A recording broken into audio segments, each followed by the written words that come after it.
అంటే ఏ పాపం తెలియని మీ కోడలు ఉంది పాపం, మీ కొడుకు నుంచి విడిపోయి మీ మనవరాలను పెట్టుకుని ఆవిడ తిప్పలేదు, ఆవిడ పడుతోంది.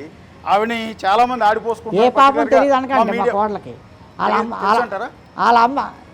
అమ్మ మాట విని పాడైపోయింది ఆ పిల్ల. సరే ఓకే, అది భార్యాభర్తలు ఇద్దరు విడిపోవటానికి అనుకుందాం. అంటే ఇవాళ భర్తని పట్టించడానికి పోలీసులకు పట్టించి మీ కోడలు అన్న అపవాదం ఎదుర్కొంటుంది ఆవిడ, అది నిజమై ఉంటుంది అనుకుంటున్నారా అని? అవి ఎదుర్కోండి. నేనెందుకు అనుకోవాలి సార్? 100 మంది 100 అనుకుంటారండి. నేను అవన్నీ అనుకోను సార్. న్యూస్లో చెప్తారు. నాకు తెలిసింది రియల్గా తెలుసండి.